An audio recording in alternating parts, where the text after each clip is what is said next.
The Bob Murphy Show, episode 410.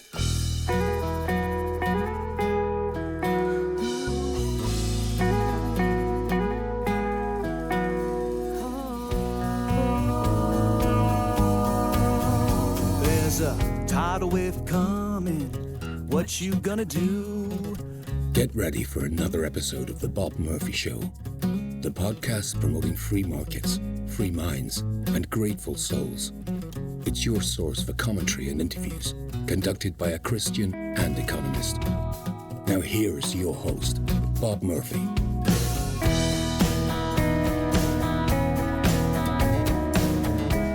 Hey everybody, welcome back to the Bob Murphy Show. Adam Heyman's back. This time we are discussing the recent Tucker Carlson interview of Oren Cass. I explain at the outset who Oren is and so on, so I don't need to rehash all that now, or I guess this would be prehashing that. But suffice it to say, if you want to learn more, go to bobmurphyshow.com/410, and I'll put links in to an earlier interview that I had with Oren and just some other supporting materials that we talk about.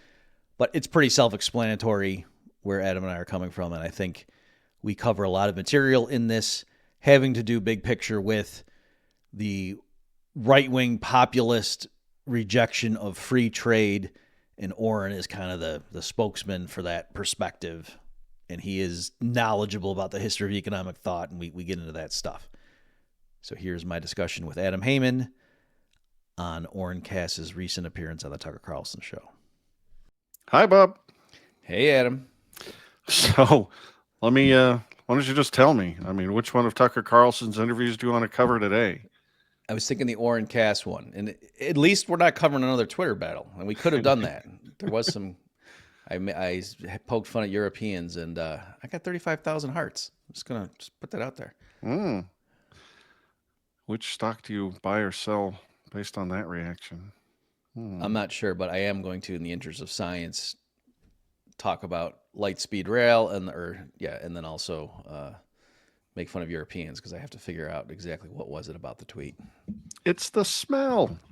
All right, enough about Europeans. So who is this Oren Cass fellow, and why is he in his conversation so interesting? Yes. So, folks, just to frame what you're going to experience in the next whatever length of time this takes us, Oren Cass is I think he's got a degree from Harvard Law, and right now his current position is he's the economist at the American Compass, an organization that he founded that's right of center. And the big thing is right now he's going around making the case that free trade has failed.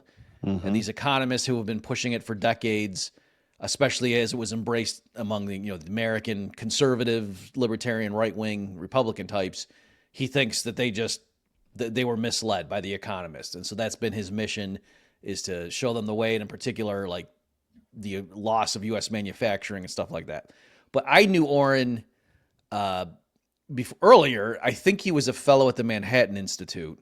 And I first, he came on my radar when I was an economist at the Institute for Energy Research, and the carbon tax was like my baby. And I was like the guy on that stuff among right-wing policy analyst types. And then I was at this conference one time, and people kept talking about this Oren guy. I said, what? And he just went through and did a bullet point. They're like, here's all the arguments for a carbon tax. And he just addressed each of them and gave and I was actually a bit like, why is everyone talking about that guy? I thought this was my beat, So anyway, so there was that element. But no, he's real sharp. And then I read some of his stuff. I won't dwell on it here, but it was really good. Like he got into like these studies that were coming out talking about the damages from global warming and things. They were doing goofy stuff like not allowing people to install air conditioners. Like they were looking at like for a 1 degree, if an unusually hot summer, and how many people does that kill in northern climates? And then they were just extrapolating 100 years in the future, even though in the model, like Philadelphia isn't going to be warmer than Arizona is right now, but yet 100 years from now, Philadelphia would have a higher mortality rate than Arizona right now because they wouldn't think to install air conditioning and stuff like that, right? So He just went in, did all that. And then Tom and I also had him on Contra Krugman that Oren did really good work. I think it was the Affordable Care Act had funding for Medicaid expansion among the states. And there was, some Republican governors refused the money and things like that. And so guys like Krugman were trying to argue about, oh, see these idiots and how they're killing people. And Oren went into the data and showed that, no, actually it was the other way around, that it was the states that refused the funding had better mortality. Okay, so he was a real data-driven guy and was good and very sharp. And so that's how I knew him. So then he comes out swinging against free trade, and people like, I'll go ahead and name like Phil Magnus, has had Oren and has recently accused him after this Tucker Carlson appearance of being a serial liar, stuff like that, right? And so, and people routinely saying Oren is just an idiot. He literally doesn't understand how comparative advantage works, when that's something you can teach undergrads. So anyway, I have taken the tack, and I even had Oren on recently on the Infi podcast, of saying, yeah, I disagree. I don't think tariffs help anything, but Oren's not an idiot. And no, if you go look at, and we'll get into this in the clips tonight, folks, some of his claims about the history of economic thought, that no, I disagree that Phil Magnus saying, oh yeah, he's just a liar, and other people just, telling me, Bob, he really just, he doesn't understand Ricardo. He just doesn't get, and that's not what's going on. And so my takeaway from this is, and we're going to get into some of this stuff about conservatism, folks, that in my judgment, it makes more sense to try to have a dialogue with a guy like this as opposed to just saying, idiot, heretic, get out, among other things, because that serves his narrative. That only helps him recruit people. And last thing I'll say, Adam, we're going to look at some data and things like that. I think just strategically, kind of like the people that are concerned about anti-Semitism, and I think the exact worst thing for you to do is to label everyone who disagrees with you as a Jew hater or something. That same thing here.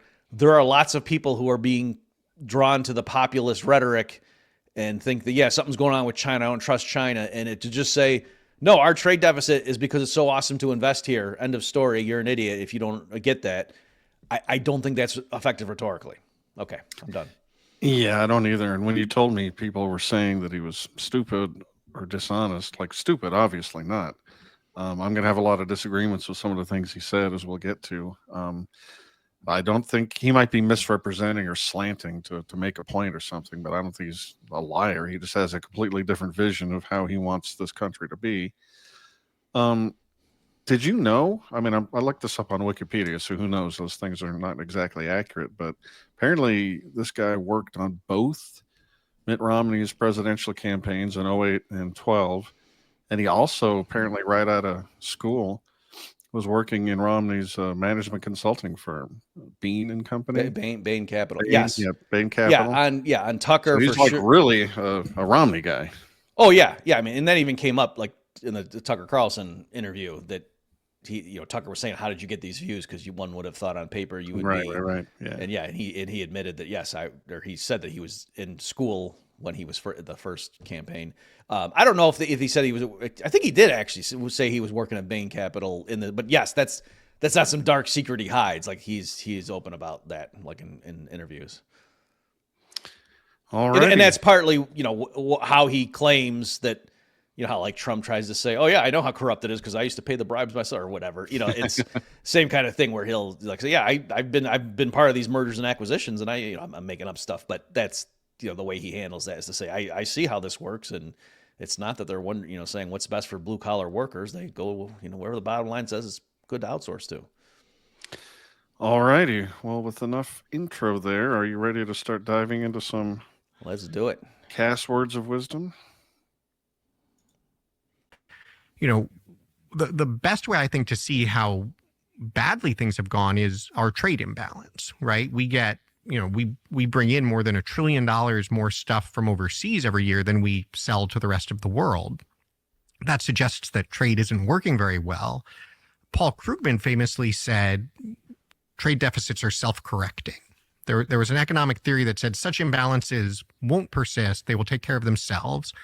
Krugman, this was a discussion I was part of with him, and I said, like, why do you say that? And he said, like, yeah, that was naive. Like, just, sorry, we built an awful lot on that idea, and that was just wrong. You see the same thing, Janet Yellen, who was Biden's Treasury Secretary, has recently said, look, the standard economic model was if someone will send you something for cheaper, you just send a thank you note. And she said, I would never say that again. That just wasn't true. And so one reason we have not done it is because we actively believe things that were wrong. And we are fortunately now starting to realize that and try to fix it. I would argue that's all clearly true. Slightly more complicated, though, because it wasn't just that people believed something that was wrong, now demonstrably. It was that the people who argued it was wrong weren't just like debated in good faith. They were destroyed as people. So the two biggest advocates of the position you're describing now were Ross Perot and Pat Buchanan. And both of them were kind of driven from public life on the basis of claims that they were like not just wrong on economics, but like dangerous, bad people. Okay. So the reason folks, just, like I picked a few clips and then Adam picked a few, and I think we're going through mine first. The reason I thought that was a good one to discuss because I wanted to get your take on this, Adam. So and we'll, in a minute, I think it's the next clip, folks, we'll get into Oren's specific claims about the Economist and how they misled people or whatever.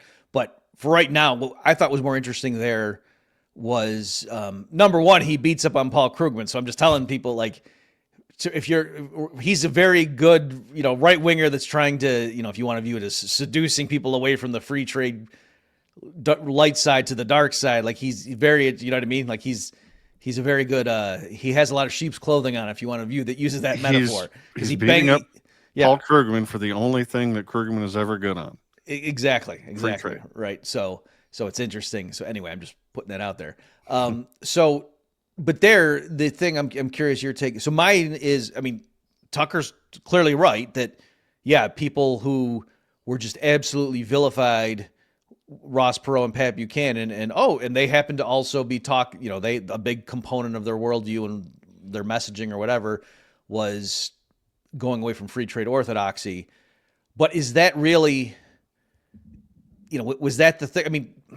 I guess where I'm coming from is I think it was more that there were clearly plenty of progressive politicians, with labor unions or whatever, that have always been against free trade and said, this is crazy. This is good for, shareholders, but it's not good for workers and stuff like that. Like that's pretty standard in U.S. politics on the left.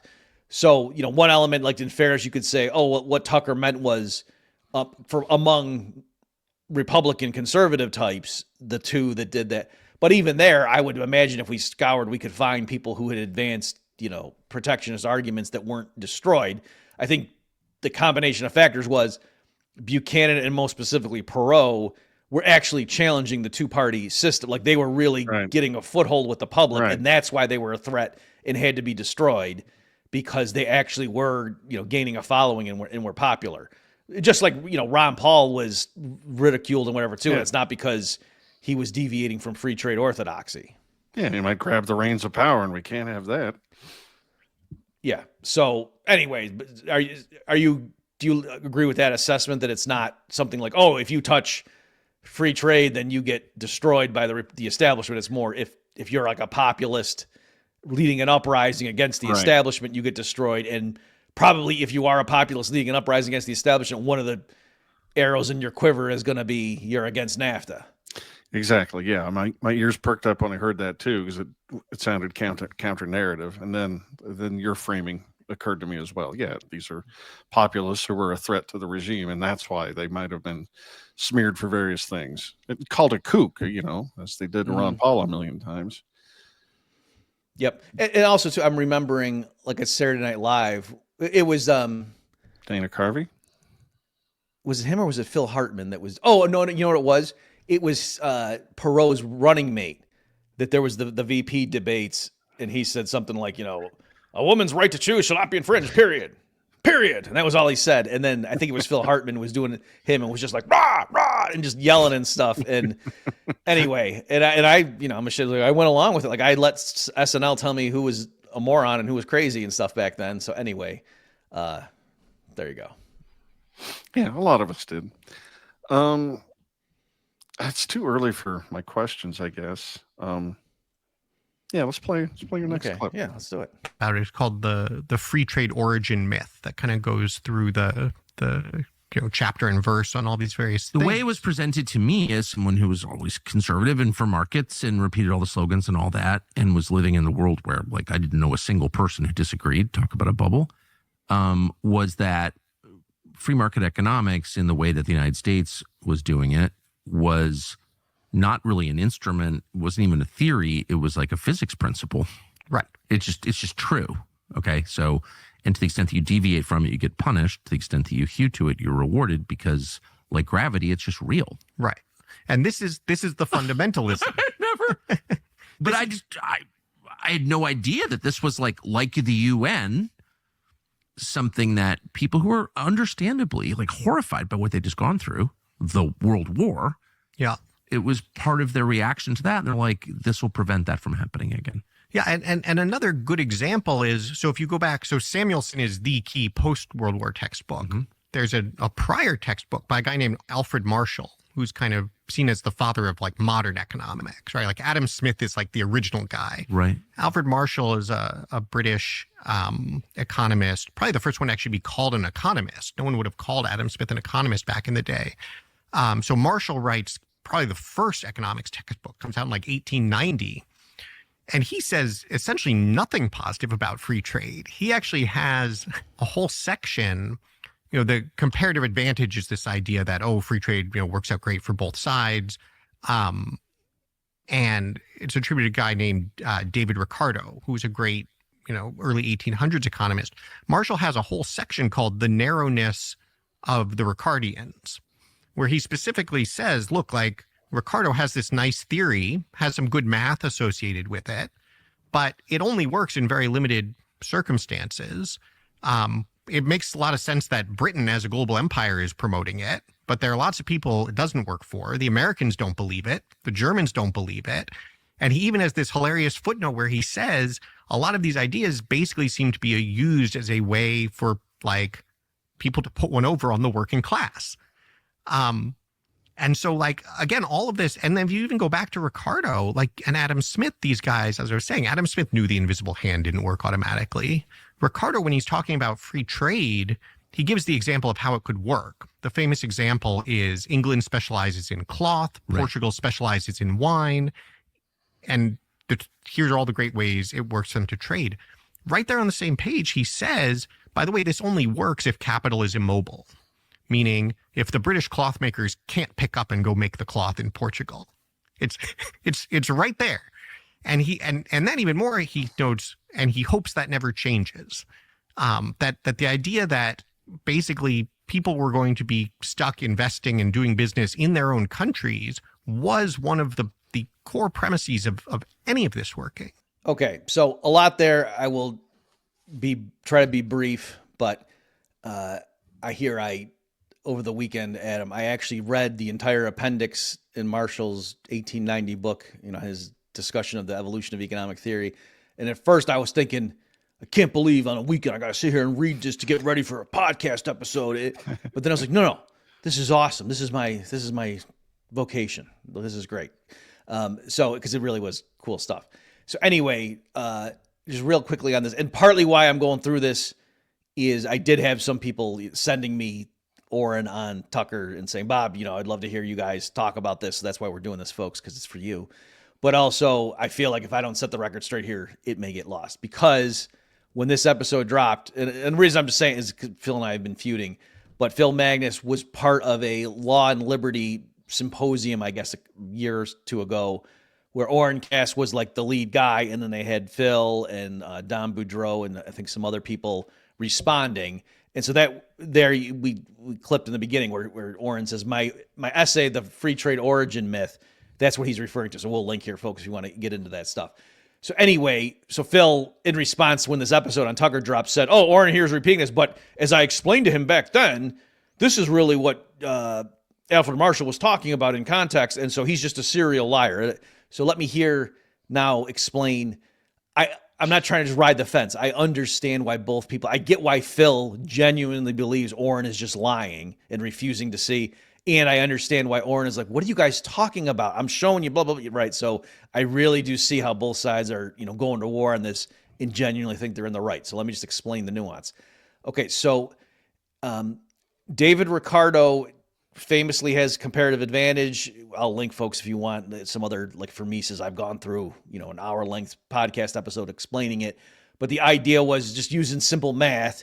You can show that, even if one country, if its workers can make two goods, both of them with fewer labor hours per unit, you might think they don't benefit from trading with some other country where it takes their workers more hours to make either unit. But actually that's wrong because the opportunity cost is, still different. And so the country that's better at both should specialize in the thing that it's really good at and then make more of it than it is going to use, export it to the other country. And the idea is the trade-off that it gets more units of the other good per unit of the thing it's really good at than if it just, pulled its workers out of that and made them make the other thing. That's the way it works. Okay. And so that's called comparative advantage as opposed to absolute advantage. And in his discussion, Ricardo says he's spelling out the assumptions, like saying, so for this discussion, I'm going to assume the labor and the capital are fixed in each country, and that all they can do is ship the finished goods across, the borders. And then in that case, blah, blah, blah, and the results follow. And so he says, as Oren's saying, so to be clear, if capital could move, well, then obviously the capital would just flow to the country where and the workers would go to where it's most advantageous, and then everything would just get made there. And then he says, because for various reasons, like people like their homeland and where they grew up or whatever, they have a preference to stay there. And he said, preferences which I very much support and would be sad to see if they change, something like that, right? So, Oren it's not correct to say that David Ricardo admitted if you took this assumption away, then all of a sudden free trade doesn't work. He was just spelling out, this is the assumptions for my thing here for this result. And, I like the fact that we live in a world where people in England don't want to just move to wherever the rate of return is the highest. Like that would bum me out. He didn't use that phrase. Okay, so that's there. But as far as what Marshall did, just real quickly here, folks, in his essay, Oren quotes a part from the thing where Alfred Marshall is referring to the Ricardians, and it's, says words of the effect that yes, these conditions only apply to England. And then Phil, in his rebuttal essay, said, no, go in context, go look it up, and you can see in that paragraph he starts out by saying Ricardo had a very mathematical approach, and that can get you far in things like when he's dealing with money and international trade, he's on solid footing. But then when he gets into, what he's most known for, which is like the distribution of income and, the national produce, how much goes to the capitalists, how much goes to the workers, how much goes to the landowners, which is very famous in terms of like the Ricardian model, there it breaks down. And that's the part where in the footnote, Marshall is warning and saying there are a lot of people who are like against like factory legislation, for workers' rights and stuff, who point to Ricardo's model, not realizing its limitations and, trying to put one over on the workers. So it's clear in context, Marshall excluded trade theory from this criticism of the Ricardians and how they roll. But so that's why Phil thinks Oren's just lying, that this has been pointed out to him and he's still now going on Tucker and say, but later on, when Marshall is talking about other economists and stuff, he says the Germans, like under List, have pointed out the weaknesses in the British free trade doctrines that, Ricardo and others expounded, and said, yeah, it's not surprising that the global empire propounds this theory that was very advantageous to them, but actually isn't good for a country like Germany or the United States. And then that there were, and the U.S. Economists also had serious criticisms of the Ricardian approach. And so the idea was I'll end right here, Adam. Sorry, it's taking so long. But the idea was Marshall was sympathetic to these critics who were saying, if you're already a manufacturing powerhouse, then you like free trade. But if you're a country that's behind where England is at the time, you might want to have protectionist barriers to bring your industry, up to speed. And so it's not shocking that in the Ricardian model, like all that stuff is left out. Okay, so given Oren's perspective, you can see why he's saying, yeah, see, Marshall was talking about all the stuff I'm talking about, right? And he's not wrong and he's not lying, and it's not out of context. So again, it's kind of nuanced that Phil is right. The particular quote that Oren led with was out of context, and that's all you had to work with. You just say, yeah, Oren didn't understand it, or he's duplicitous. But other parts where he does come back, and also too, Phil should know that because Oren had, a response to the rebuttal where he went through all this stuff. So I'm not calling Phil a serial liar. I'm just saying using Phil's criterion, he would be a serial liar at this point. So I'm just saying that. So judge not lest you be judged. Okay, I think I've done enough with that, and I will turn it back over to you, Adam. Well, thank you, good sir, and thank you for doing all that reading. Yeah. I wasn't going to do it. I couldn't evaluate the claims to Marshall, and I read a Samuelson textbook way back in the day. It certainly didn't strike me to characterize it as, free market, certainly not from the Austrian perspective. So I just thought that was weird. But what freaked me out about the clip he chose is that the belief in free markets, or the favoring of them, was, Tucker was literally cackling at how stupid it was to think that this magical theory, you could just wave your arm and say abracadabra, and the free choices of people unconstrained by government would lead to a panacea or something. And I just thought it was weird for it to be characterized like that without describing the actual argument and what the opposite would be, which would be managed trade, where people, I'm sure Cass and Oren and Tucker would, flawed humans, fallen humans, deciding what should be. Like, for example, we don't have it in the clip, but Oren Cass literally wants government to direct the allocation of capital. He praises China and Korea and Taiwan and Germany for doing that. And he also openly calls for a complete disentangling of the United States and China, and instituting, literally, he called it a Cold War against them. So it's not like it's not like we're just poo-pooing the idea of free trade and saying they got a few things wrong or screwed up some assumptions. They're saying, no, what we want instead is managed trade, and I'll tell you exactly how to do it. And I think do we have in the clips about the industrial policy? Now he's just picking like magnets and semiconductors and some. We don't have that. Unfortunately, folks, like Adam and I we have way more clips, and we realize we got to whittle them down. And I decided that me going into the footnotes of Alfred Marshall's 1890 Principles book was way more important than talking about magnets. But yeah, there is a part where it is sort of like, the hubris that Oren's just going to say, well, we definitely need industrial policy because we need this, and this, to plan for those. And we need the government just to make sure, like, they got to just make sure that the U.S. retains the capacity to produce those things, because if we go to war with China or something, that we need to be able to build semiconductor chips and blah blah blah. And then he has the 10% tariff he recommends, just to sort of like put the thumb on the scale to give a preference for U.S. businesses. And he even goes so far, I was wondering if you caught this, Adam, called it a free market solution. Yeah, he said it's a very free market solution. Yeah. Which to me, again, like, just when someone like proposes a minimum wage or something, you say, okay, well, why not $200 an hour? So the same thing here. Well, if 10% is good, look, why not have a 200% tariff to really give an advantage to the U.S. industry? And at some point you'd say, well, no, that would be too much, because then we would be making things at home that it made more sense to import. I'm like, well, right, and that's why a 0% tariff is actually the free market. Like, that's what balances the correct incentives in terms of that argument. So, and also too, just to address in case someone's, well, what do you say about it? Like the magnet thing. So, folks, again, he said something like, or Tucker said, yeah, I just read, like, we've got a 2-week supply of magnets because of the trade war that's brewing with China. And I think magnets are the kind of thing that you could stockpile. Right. I mean, I don't know, like, do they lose their magnetivity over a while, or magnetism? I don't know. But it's not like eggs or something where, there's a limited shelf life and you can't, just import 2 years worth of eggs and so on. So anyway, I thought with stuff like that, like, that's clearly the market. Like, in other words, if it's so obvious that, Tucker Carlson and Oren Cass just sitting around shooting the breeze can list off 5 things that, for national defense reasons, we clearly need this stuff. Well, then, okay, by the same token, then entrepreneurs can realize, let's either, if it's something that can be stored, let's go ahead and stockpile it. And so we'd have more than a 2-week supply. But also, you can, like a ski lodge can be vacant and, shuttered in the summer, and then they open it up in the winter when it makes sense.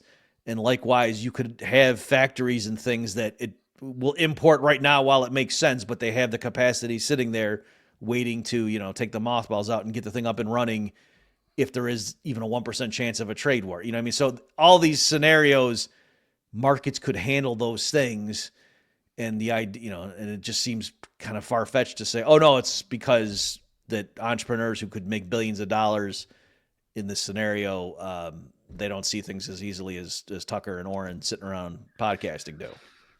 Yeah, and they want to use government power to enact these things. Like, I don't really favor globalization either, because I think our version of it is really forced and subsidized and weird and managed, not the result of a free market at all.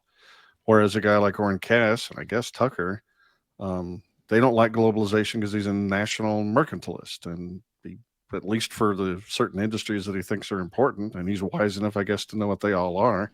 And I think he's weaselly, especially, with his framing, just like that thing. A tariff is basically a free market tool. Don't you know that, guys? And he did this move over and over, where he's looking at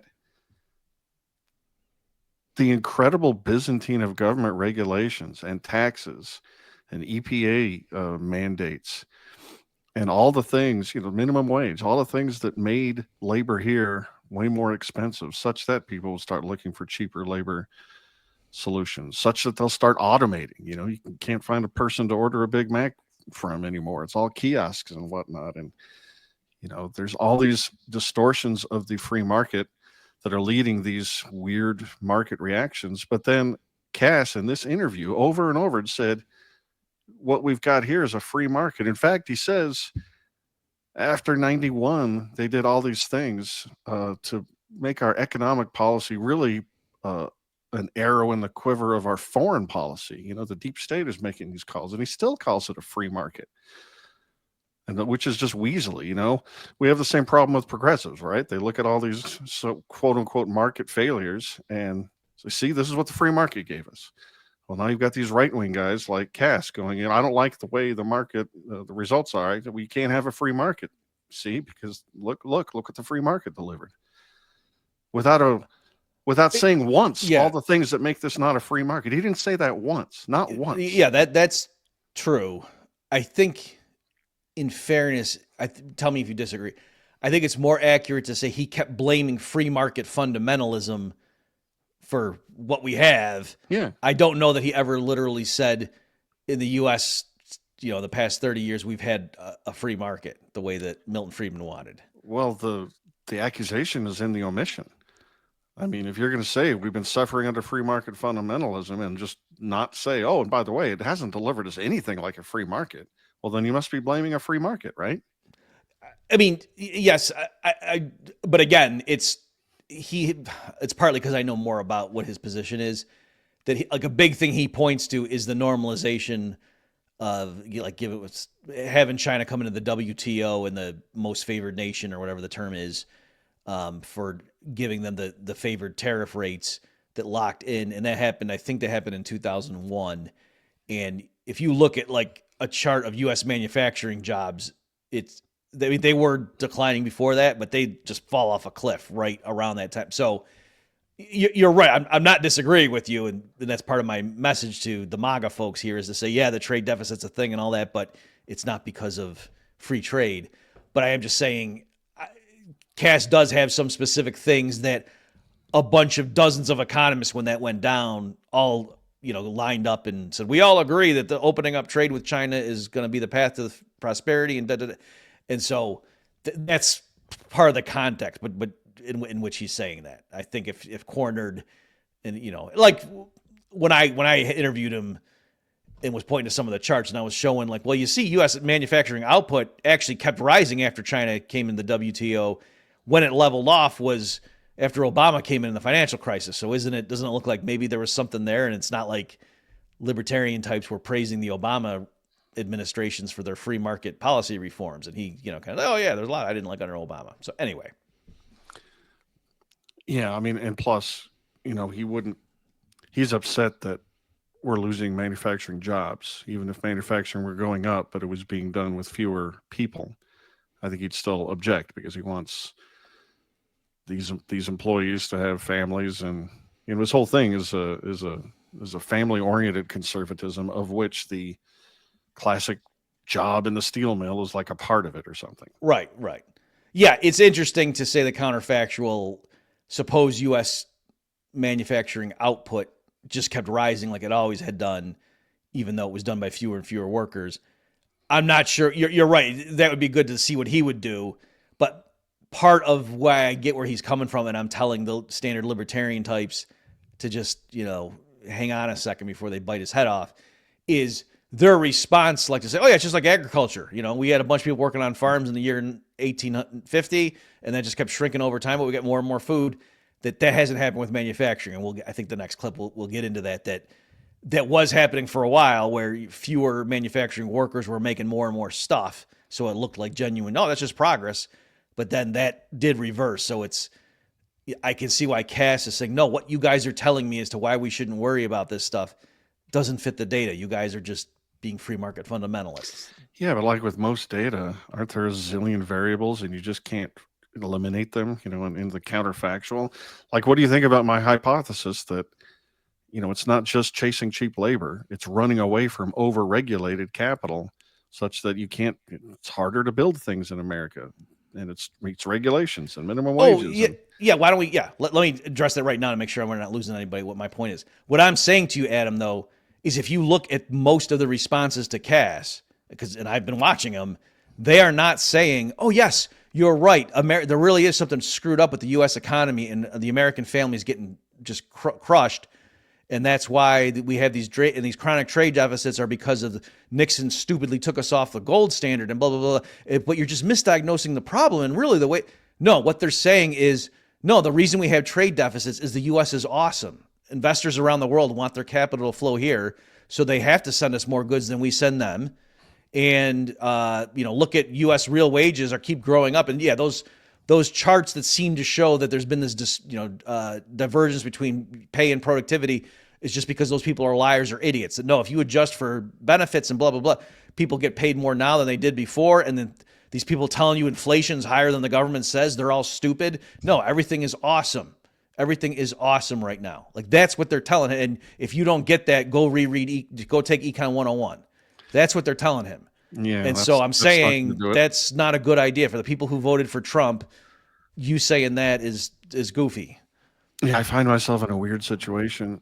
On the one hand, I am a free trader. I hate managed trade. I don't want the government involved. I hate these tariffs. I think they're destructive. On the other hand, I'm really grossed out and disgusted by the Chinese Communist Party. Got an episode coming out next week about what they've done to my beloved Hollywood movies by just forcing them to censor themselves or they'll withhold access to that enormous market. And both Hollywood and the NBA have just bent over backwards, prostituting themselves to do what the leader of a communist party orders them to do, just for the almighty dollar. And I know that there was like the basketball player that tweeted something and changed, but the Hollywood the general movies, manager, what is it with the movie? Like what did they? Oh, it's a zillion. They don't things. talk about Hong Kong being a separate There's that thing or something. They totally got Hollywood to take a Martin Scorsese film and just memory hole it, just because it criticized the way the Chinese Communist Party. Wait, it was my understanding that Mao Zedong killed Jimmy Hoffa. Are you saying they scrubbed that?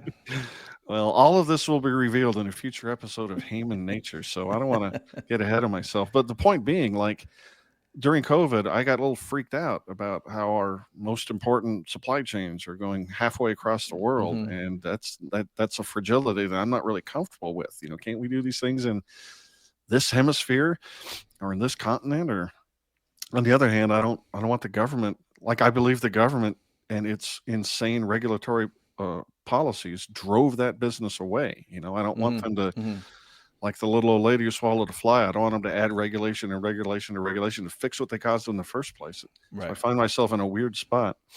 Can I say one other quick thing on this?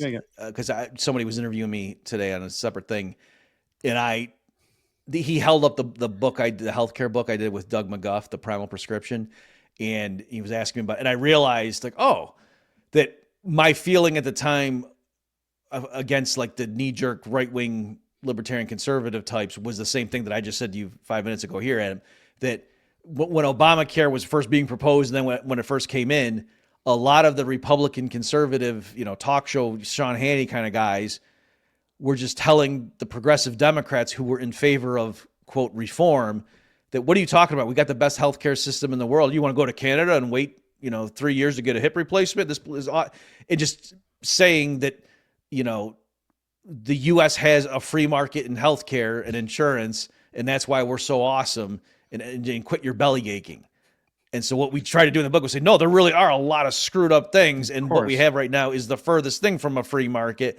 But so my point was, yes, it would be annoying, Adam, for the interventionists to say, oh, the U.S. has, capitalist healthcare and look how awful it is. Like, that's a dirty, rotten lie.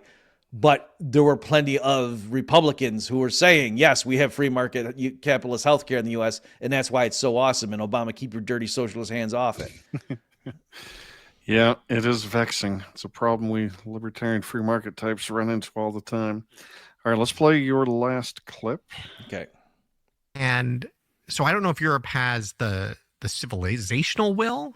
I don't know if they have the understanding of their interests. And because of the way the EU is structured, I don't even know if they have this is something that could also pretty much break apart the EU. You could have some countries that say, well, wait a minute, we do want that deal with the US. And if we can't get that through the EU, then the EU doesn't work anymore. That's where I think you're going to see the most tension. And then you'll see countries that are going to be in China's sphere, right? Pakistan. I think a country like Vietnam is a very interesting question, which direction they might go. Yes. At the end of the day, the idea isn't that we sort of are going to be able to get the whole world to gang up on and oppress China.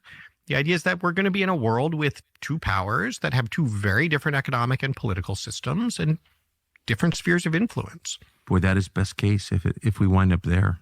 And that goes back to your, the question about like, well, but isn't this going to start a war or whatever? It's like, no, this is the best case. This is the formula for actually having, I think, a much more sustainable equilibrium. Yeah, like a peaceful multipolar world. Yes. Which, by the way, we've had for all of history, up until it ended in 1991. Oh. Well, and this is that's such an important point that people keep raising this as like what is this strange, unprecedented thing that the crazy Donald Trump is doing? It's like no. Like, first of all, like this literally was U.S. policy for the Cold War, right? And like, not to mention, this was the way foreign affairs always worked for however many hundred years before the Cold War. It is only people who think the world started in 1991 that don't understand what is happening. The problem, though, is like a deeper problem, and I hope I pray it's resolvable, but it's like, how do you pull back from hegemony? How do you scale back an empire without becoming Great Britain? Yes. Well, and that goes to your question about sort of the costs, because there obviously are costs here. Some of them are the sort of direct just consumer costs. If you were relying on cheap stuff from China, you don't want to do that anymore. At least in the short run, there's going to be higher cost. I think in the medium to, not even just like someday, but within the 5 to 10 year window, you actually see the benefits overwhelm that. You see that if you actually return to an economic model that does encourage domestic investment, that does focus on, prosperity in places that aren't just a few big cities, that is oriented toward creating good jobs for everybody, you actually get more growth that way. I mean, the dirty secret of this post-Cold War period is we're supposed to do like globalization and efficiency and growth. Growth just keeps getting slower. No, I know. Investment keeps going down. In manufacturing, productivity has actually turned negative, which should not be possible in a capitalist economy. We are literally getting worse at making things. You need more labor in an American factory today than a decade ago for the same amount of output. And so this just isn't working. And going back to the kind of economic model that did drive our prosperity for so long, I think will be much better. The point about what happens after empire, that's bigger than the economic question. If this were just about the numbers and the production, I think you can see a very clear way out. The social and political and cultural question of what does the United States become? Can it return to the idea of a republic as, in fact, far superior to and more desirable than an empire? On paper, that sounds great. It shouldn't be a problem at all. In practice, for anyone who studied history knows no one has ever really stuck that landing, and that is the challenge we have. Okay, so a lot there. It was a bit of a long clip, but I did want to catch all those things. So, again, let me just the broader point that I said at the beginning is I'm trying to show people he's basically like a nerdier Pat Buchanan. You know what I mean? Like and we don't have time, or maybe you have one of your clips at it, but there was another part too where he's mocking the experts and he's saying, so that at this point in history now, that's just not going to resonate with the American public. That, if some guy gets up there from the State Department and says, oh, you shouldn't trust Donald Trump on tariffs because, the economic models all show that free trade superior and the experts say so. And then Oren's, going along and saying, at this point, we can say, oh, were you the same experts that told us invading Iraq would be a good idea, or that, had the lockdowns? So he's definitely like, quote, on our side on a lot of these issues. And as you saw right there, he was very comfortable saying the U.S. has an empire that's unwinding. And the question is, can we go back to a republic? So my point is, that's why I'm saying I think it's a strategic mistake for Austro-libertarians to just say, oh my God, he doesn't agree with free trade. Get out of here, you idiot. You know what I mean? Like, I think we could try to work with that. As far as the productivity thing, so Adam and I were talking, folks, before, we both thought that sounded implausible. And I've even seen both the numerator and the denominator. Like, I knew the workforce was going down, and I knew that the denominator had stalled in terms of, the other way around, that the numerator had stalled, but I still assumed productivity had been rising. So let me just show you, folks, this chart is actually pretty shocking. Okay. So, folks, this is from the St. Louis Fed website. So this is manufacturing sector labor productivity output per hour for all workers. So this is inflation adjusted, and it's even adjusted per hour, right? It's not just looking at workers, because technically, they could have different work weeks and whatever. So you can see, in general, yeah, you would think over time more stuff is being manufactured in the U.S. than before, or per hour of worker labor time. And yep, that was going up at a steady clip. And then, okay, there was the financial crisis, so it went down, and you'd think it'd be going up again. Okay. And then it just, not just flatlines or, not just tapers off, but it actually gently declines, such that right now, the far right end of that chart, it's a bit lower than it was 10 years ago. And you can just get if you didn't have any frame of reference, you might say, okay, is that bad? But you can look at the prior history. It's not that, oh yeah, it tended to go up a tiny little bit. No, I mean, it was going up exponentially, which would make sense. You'd think it would be growing a certain percentage amount year after year. And then you see, no, it just flatlines. So Adam, you're right. That's obviously not because China comes into the WTO, right? Because that would have been earlier in the second gray bars there, folks. That's showing the .com recession. And so that the line kept going up. So, but clearly something happened with, the financial crisis and arguably the Obama years, and we can speculate as to what that is, but that just totally screwed that up. Again, my point is, Adam, that most of the people responding to Oren Cass are not saying, oh yeah, you're right, something's really screwed up. What the heck is going on? Is it what the Fed was? That was QE? Maybe they had to do with it. Maybe it was the bailouts. Maybe it was, who knows? No, they're just saying, no, the U.S. economy is awesome. A trade deficit, like if I spend more at the grocery store, that's a trade deficit. So, the fact that foreigners want to, send us more stuff, that's because they want to invest in U.S. stocks. That's awesome. What are you talking about, dude? And I'm saying that chart, that's not because the U.S. economy is so awesome. Yeah, terrible arguments. If I were a precocious student, I might raise my hand and wonder if that was a hollowing out of the capital structure, like companies not being willing to reinvest and maintain or improve their capital structure because of regime uncertainty, or who the hell knows, just some pile of regulations. You have any insight on whether that might be part of it, or? Yes. Yeah, I do think there's a lot of regime uncertainty. In fact, because we were resurrecting this, you may recall I had a book that came out when Obama first came in on the Great Depression, because people were comparing Obama to FDR favorably, and I was saying, oh yeah, I agree, he is like FDR, and that's why we're in trouble.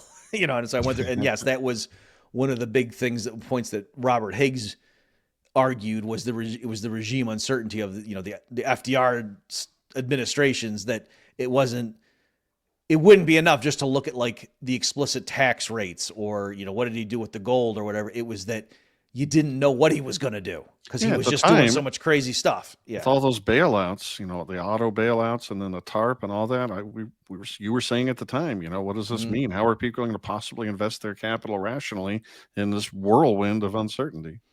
Right. Right. All right. Let us switch over, if you don't mind, to at the beginning of this interview. They're talking about Oren Cass's vision of conservatism more generally. And my first clip is two that I'm going to try and mash together, two short ones. It's not just a market or, an Olympics team. It is actually something with an identity within which people owe obligations to each other. And not everybody is raising kids, but if you're not, you have some obligation to the folks who are. You have some obligation to those kids. And as those kids grow up, they will in turn have obligations back to you. Their premise of obligations and duties, as opposed to merely rights and privileges, is that there are things that you should be doing even if they are not the thing that is the most fun at that moment in time, even if they are not the thing that you personally want to be doing at that moment in time. Sometimes just because it is the right thing to do and it is, something that is important to the well-being of those around you.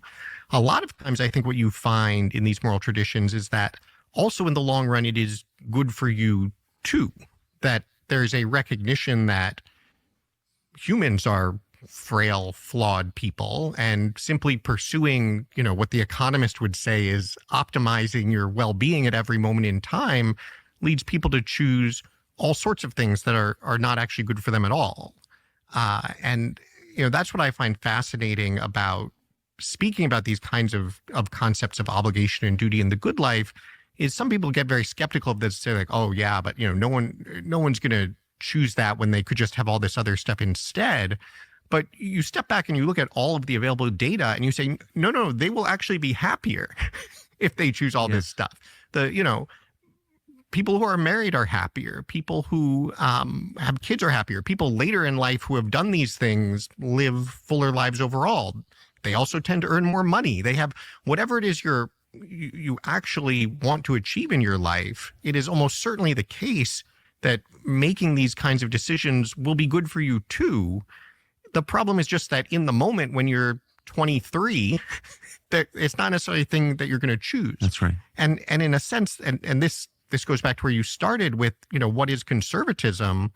It's a recognition that for people to lead good lives and make good decisions, they need to be operating within this structure. They rely on institutions, their own families, ideally an education system, ideally the broader culture, to shape and form them and help them make these kinds of decisions that will benefit them, they themselves in the long run. We're not just asking for fixed bayonet charges, into machine guns. We're talking about things that will be good for them, will be good for those around them, will be good for their own kids, but that we know are not things that they're just automatically going to choose by themselves. And so just, this is the other thing that you just like, well, why aren't we doing this?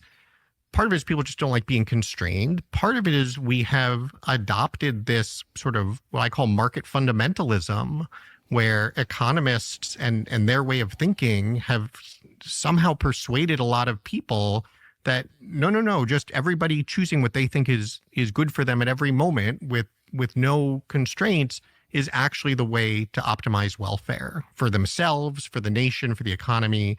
And that's just not true. Shortly after that, he goes on to ridicule Milton Friedman and free to choose. He really, really, really doesn't like free markets. And he's not interested in ordering people to charge machine gun nests with fixed bayonets, but he is interested in using government power to tell you what to do, to force you to do things. And when he's talking about duties and obligations, he's putting that in contradistinction with individual liberty. It's not just the obvious truth that, yes, if you're going to be useful member of the society and not a sociopath. You're going to adopt responsibility and have duties and obligations to other people. He's not talking about that. He's talking about forcing people into doing what's good for them, and actually they'll be happier. It's like a it's like a government mandated shotgun wedding or something. Um, and yeah, so that, like, from my libertarian perspective, I see Oren Cass's definition of conservatism just like progressivism, basically. Much like a progressive, he has a vision of what this society should be like, and he's going to use government power to make it so. Mm-hmm. And I happen to like his vision better than a progressive's. It's pro-family and much more wholesome. If I had to pick one, I'd pick his. But I'm a libertarian. I don't trust man to use government power to mold society in the image that he prefers. I think he's going to screw it up. This is what all authoritarians say. The means are the ends. If you use force to try and enact heaven on earth, you're going to poison the whole thing, including yourself. And it's just the old myth of the ring of power. Over and over and over again, these busybodies want to use force to make everybody act right. And I'm not about it. Yeah, I think that's fair. I am chuckling. I was trying to, you were going, I didn't want to like interrupt when you were passionate. I was trying to come up with some way to zing it and be like, I know it's like, this guy would look at, you have some toddler sitting in the high chair and he'd be like, I'm going to force you to feed the kid. I mean, what's this guy's deal? Okay, Adolf. So you keep your nuance out of my passionate rant, Bob Murphy. So yeah, I think you're right. And also like Matt Walsh does that a lot too. He'll openly just, yes. and what's his name? Michael Knowles too, but not as much. They'll just openly say, yeah, we think these things are better. And so that's why it's entirely appropriate for the government. And I know some libertarians will say, oh, you can't legislate morality, but yeah, homicide is illegal. And you say, oh, if you just outlaw drugs, they'll do it in the back alleys. Okay, well, why don't we say the same thing about robbing banks? But how can a conservative not understand immediately, intuitively, the difference between voluntarily living a wholesome life and being forced to at the point of a gun? The latter one is just not going to work. You're not getting the virtue that you're aiming for. Yeah, I think, tell me how you feel about this. I think part of what's going on is we have these fine distinctions. And so what's part of it, I think, Adam, is there are a lot of libertarians that we might call libertines, or let's call them left libertarian types, who they would oppose what Oren wants to do. Also, because they would say, we disagree with your vision of a good society, that, hey, if we want to have, if I want to have 18 spouses, then I should be able to do that. And if I want to marry my cousin, I should be able to do that. And who are you to tell me what to do? And blah, blah, blah. And if I want to just become addicted to heroin, that's my free choice. And, that you can't say anything one way, even morally speaking, you can't condemn what I'm doing because sin doesn't even exist. That's something used to control people and make you feel guilty. You made a hard left turn there in the middle where I can't condemn morally. Sure I can. Right. But I'm saying there are plenty of self-described libertarians who would talk like that. Right. So I'm saying, I think that's partly why, people like Oren and Matt Walsh or whatever might not see these findings and then might say, no, I'm against that. Yes, we can get to, and then just like, and the other distinction is the appropriate role for government. Like, have read our Bastiat and whatever and understand, oh wait, no, it's, we know with FDR was wrong because there's a big difference between negative rights and positive rights and things like that. Whereas if you haven't studied all that stuff, then yeah, you are going to end up just saying, well, yeah, if I can use the government to stop people from murdering and raping, why can't I use it to keep them from using heroin? What's the difference? They're both bad things, and you agree in principle, unless you're an anarchist, that the government can stop bad things. And so why wouldn't they, if having families is a good thing, why don't we force everyone to pay for public schools? What's the difference? I don't get it. So I'm saying partly it's, I think, because they can't even make some of these distinctions because they don't have a theory of the proper role of government that's the same as what ours is, even, when we talk about the Night Watchman state or whatever. Nothing gives libertarianism a bad name worse than libertarians. You are absolutely right. We didn't get a clip of it, or rather I did, but we had 20 and I didn't want to play them all. But he literally says that in principle, this is Oren Cass, universities and colleges are public institutions and the government should decide what their curriculum is. If they're not just going to do the right thing on their own, then they should be state schools, and we'll tell them what to do. I would like to, in fact, if I ever have him interviewing, I'm going to ask him to elaborate on that. So I agree that made my spidey senses tingle, but it's conceivable he would have said, yeah, because they get funding and whatever. And But he didn't say that. It would have taken half a second. You're right. He could. I'd like to hear. No, but he also didn't say exactly what you said either. You were reading into it. He just said, I was giving a talk somewhere and they didn't like such and such. And so I was thinking, well, you're basically a public institution. We don't know where he was. I mean, maybe that's true. I'd love for you to get that question on record. I don't know. My spidey sense is pretty good. We'll see. All right, let me continue on. My last question refers back to what you first said, which is about the point of the system, which is to encourage and support and sustain healthy families and bright-eyed, impressive children who continue on the civilization. I don't think any person could disagree with that, and thank you for reminding us of it. What are specific policy changes in the next 5 years that could help that?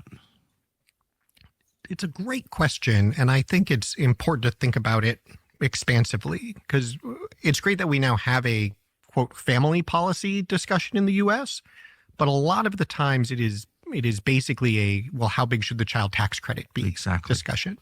And to be clear, that is an important piece of it. And this goes back to the boomer discussion as well. We have a system of taxation and distribution in this country that overwhelmingly brings resources to retired people. I've noticed. And I don't think we should stop giving resources to retired people. I think, the fact that we have Medicare, the fact that we have Social Security are great things. But if there's any group to whom we should be focusing resources on, it is families raising kids who are the ones who have been, I think, most squeezed by these economic changes. And I don't think we should believe, if we manage to get them more resources through some sort of child benefit or child tax credit, like that's going to make people have more kids in the short run, right? I don't think that works very well. I don't think we want to be in the business of saying well, if we pay you a little more, will you have another kid? But what it will do is make the experience of being a family raising kids better. And in the culture, it will begin to shift what it feels like to be doing that and what people see about people who are doing that, not this constant struggle and getting squeezed, but a little more something that is actually viable and desirable and that we all have committed to supporting. And so both for the sake of the families and for the sake of the culture, I think that does make a big difference. I also think it's important to note that we will have to pay for that. And the people who will pay for it are the people who are earning a lot of money and don't have kids, which is the direction of distribution we should be leaning toward.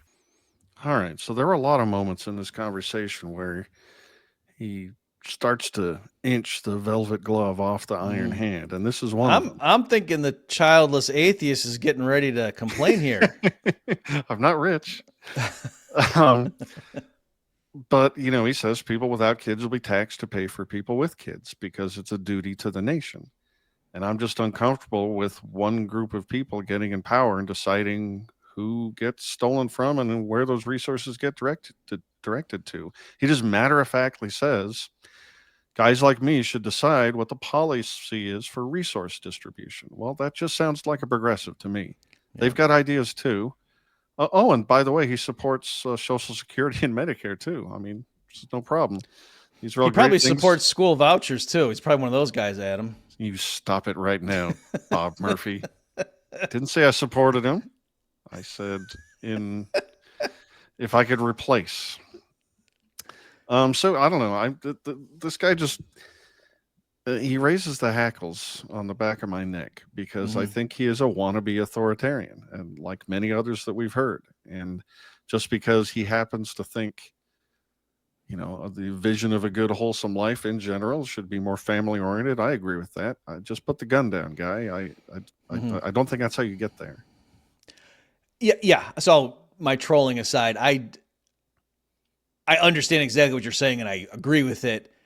It is interesting though when I don't know if he said it or somebody else did, but a similar thing that the childless couples are going to have to pay more, and I think it was more like a Matt Walsh or somebody said it on the Daily Wire, and people were freaking out, and I pointed out at the time that it's funny because that's exactly what's happening. Right? We're right. Well, because I retweeted the person who was flipping out about it and said that's funny because like if Elizabeth Warren proposed increasing the child tax credit, I don't think this person would be flipping out, but that's exactly the same thing.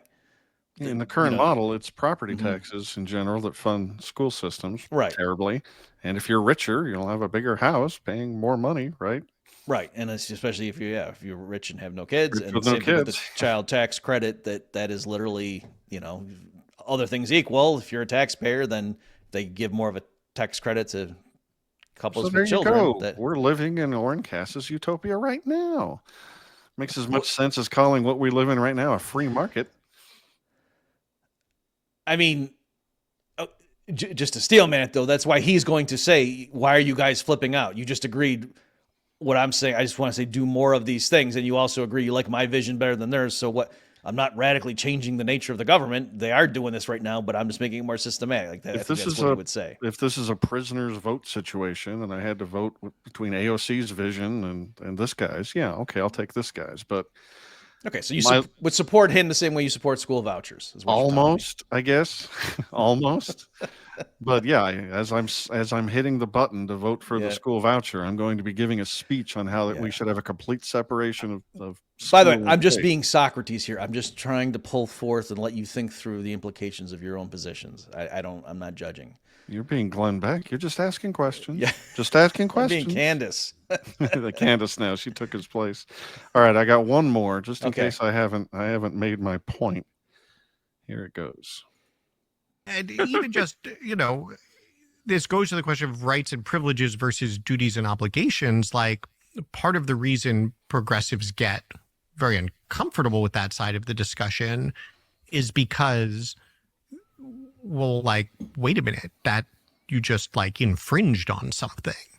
And so there's a lot of, especially a place like Yale Law School, there's a lot of sensitivity to like, well, who are you infringing on with this view? And the answer is like everybody. like to be clear, I am an equal opportunity infringer on, I value liberty and would like to protect it, but I am an equal opportunity infringer on all liberty to the extent that it is being claimed to the exclusion of all of these other things that matter too, if we are going to have a society and a civilization at all. And that is, in my mind, what conservatism meant for most of modern Western history. And it's very exciting that a lot of people are now focused on it again. All right. So there's the quote. I value liberty and would like to protect it, but I am an equal opportunity infringer on all liberty to the extent that it is being claimed to the exclusion of all these other things that matter too, if we're going to have a society or a civilization at all. End quote. And I hear, and now I, Oren Cass, am going to tell you what all those other things are. And I don't want to hear any but my individual liberty when I order you to pay for these things or do these things. I mean, these are the kind of arguments you get for pressing young people into national service right out of high school, right? It's good for them. It's good for the nation. I mean, what principled objection could you possibly make? It's good for people. I think he's got a lot of that in him. I think it's that lust for power that I hate it when Elizabeth Warren has it, and I hate it when a guy like Oren Cass has it too. Yeah. I don't disagree with you. Just for people to understand more of the context of that clip, I think earlier Tucker had said, as he often does, what you're saying here makes perfect sense, and I don't understand who could disagree with that. We're going to disagree. Yeah, and then right. And so, and then Oren says, "Oh, well, it's funny you say. I was actually just at Yale Law School, and if I said something like, oh, rich people need to pay for the nuclear family, and we got to have traditional values and things like that, then I'm exaggerating, but so then some girl with blue hair and a nose ring is going to say, well, wait a minute, who are you, who are you coming for? That so she gets nervous. And that's why he was clarifying, and he thought he was being cute and you didn't like it.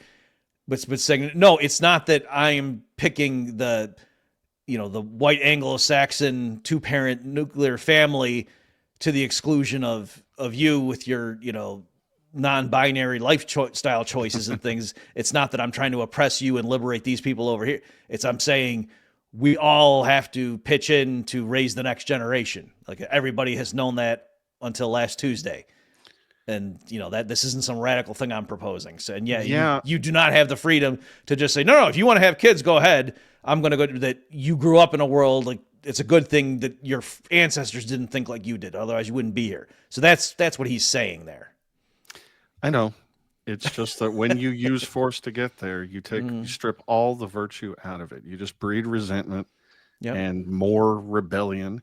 And they have a point, If the virtue is only achieved when you voluntarily take on these duties and obligations, you add a gun to it, and where's the virtue?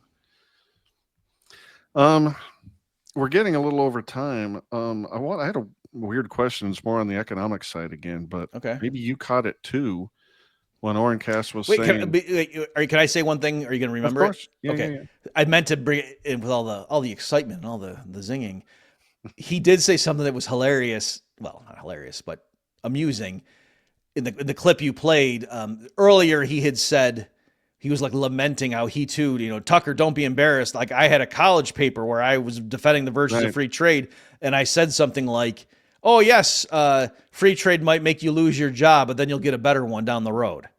And I can't believe I wrote that. And so so number one, no, that's not, strictly speaking, that's not what free trade says. If it did, then why would anyone be against it? Like, right. No, we quite clearly teach, yes, there can be winners and losers from getting rid of a tariff. You get rid of a tariff on Japanese cars, that can hurt Detroit automakers and the workers at those plants, but it helps all the consumers, right? So that's standard. And yeah, you can say in the long run, you might get a better job, but even with tariffs in place, in the long run, everyone's income goes up too. So that's not really the case for free trade, right? So I would just say you learn that. But then what was ironic is later when he's explaining his system and he goes, oh yeah, right. In the short run, right. you might take a hit because now stuff from China costs more, but in the long run, I think you'll be better off. It's like, okay, so you do the exact same thing, dude. A little irony, a little hypocrisy. And it's not just the tariff issue or the import-export issue, but like all improvements involve creative destruction, right? The guy who trained to be the absolute best elevator operator in the world is going to take a hit, when we just don't do that anymore. We get a machine that makes the thing go up and down. Yep.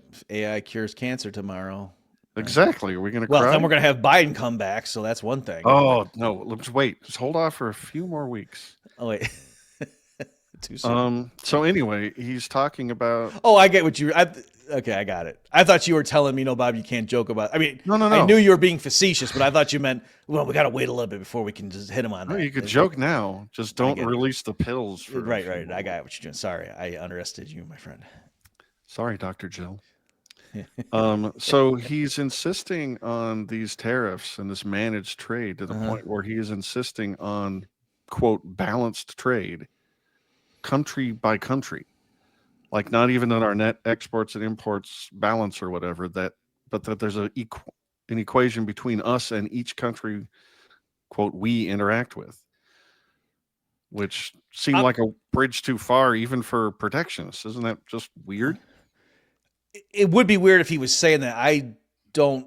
Do you have that clip and you just chose not to run it? Because if so, I think you should run it. No. Because I don't want to tell you you're wrong. I'm pretty sure. So let me say some stuff that is true. I'll find it for later. Okay, let me say. I'll say some stuff that's definitely true, and then it may shed light. But so because this is one of the things, Adam, that I had Oren on the Infi podcast, because I'll make this the brief version, folks. So on Twitter, when the so-called Liberation Day happened, and all those tariffs came out, and then AEI, American Enterprise Institute, was against it, and they went, they had a paper, and they were, among other things, like mocking the fact that these were called reciprocal tariffs, when no, they were just looking at the trade deficit we had with these people, and that's crazy, and which is fine, they're correct, and that was stupid. And then they had this line in there about the bilateral trade deficit that the U.S. has with any other particular country is driven by a host of factors, including blah, blah, blah, blah, blah, blah, comparative advantage. And, they listed like 5 things, let's say. And so then Oren retweeted that and said something like, explain this to the caveman lawyer here in simple terms. I don't see why the comparative advantage would have much to do with our trade deficit with any given. And so all of, Phil Magnus and all the people were just like, oh my God, this guy literally doesn't understand Econ 101. What an idiot. And I knew Oren was smarter than that. And so I had him on the show.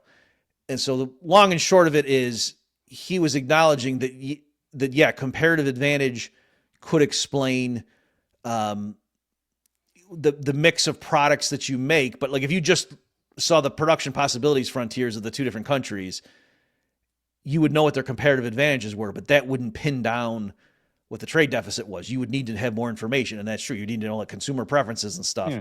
And so and then even there though, he said ultimately, like the comparative advantage, you're explaining trading stuff for stuff. And so he was saying that could with a triangular trading pattern, it could explain why each country has a bilateral deficit with one country, but then they would also have to have a bilateral surplus with the other one. That in general, your trade would be balanced if you were just using the basic Ricardian model. Yeah. And I think that's true. So you could have a trade deficit with one country or another, but he's just saying in general it wouldn't be. And then to get to that next level, it would, in principle, you could use comparative advantage, but it would have to be pretty subtle. Like the goods you had in mind were like you were selling them widgets and delivered in the year 2050, like because you have to bring the time element involved that they're like investing, they're like lending you money or buying assets now with sending you goods and you get what I'm saying? Like, like the U.S. right now, the fact that it has a trade deficit with the rest of the planet Earth is because foreigners are acquiring U.S. assets. Like they're getting treasuries and they're buying, stock in U.S. companies and they're getting their hands on like real estate. And they pay for that by sending us more TVs and clothes and stuff than we send them.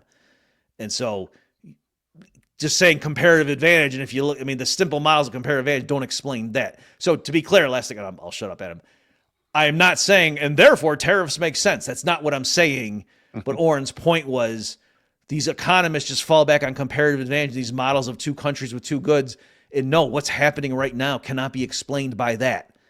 And don't tell me I need to go reread that a model of 2 goods in 2 countries if I think right now something screwy that the U.S. has been running humongous trade deficits for 30 years. That's what he was saying. Sure. Or he has said that. So maybe in your clip he did say what you're saying, but I didn't catch that. So I'm wondering if you might have misunderstood what he meant. I'll share it off air and we'll clarify. Maybe I misunderstood. maybe you missed it. Maybe. Quick accounting question. Yes. Like, they send us over these goods and we give them these greenbacks and then they got to do something with them. So they buy our T-bills or they buy assets or they use them in transactions, reserve currency of the world, all that. What is the accounting? How does it work when they come here like on vacation or something and spend a couple $100,000 on a bag at the Wynn buy a purse at the Wynn or something? Is that handled when the currency exchange happens? So it's not taken into account at all. It's construed as an export. So that's an export. Like they're riding on a. If Japanese tourists go to Disney World, that is a U.S. export to foreigners. Okay. Now I don't know in practice, like how do they catch every little thing? I don't know, but in principle, if you had all the data, that's the way it would be booked. Okay, I got you. So you're in favor of tariffs. I think it's good that we cleared this up. No, this is why we can't allow immigration, because we want the Japanese to come as tourists. And then what if the strawberries are in season though? They can pick them, right? Just don't give them to any of those kids in the high chair. They don't they're not owed anything. If they Bob loves tariffs and he hates feeding infants. If it maximizes your utility function to feed the toddler, then by all means. But I wouldn't want to impose upon you a constraint. All right. Before we say goodbye, is there anything else? Any final ribbon you want to tie or bow you want to tie on this whole episode? Yeah, so I think, again, the big picture here is, I think the hardcore libertarian types, we have a problem where I think we're right.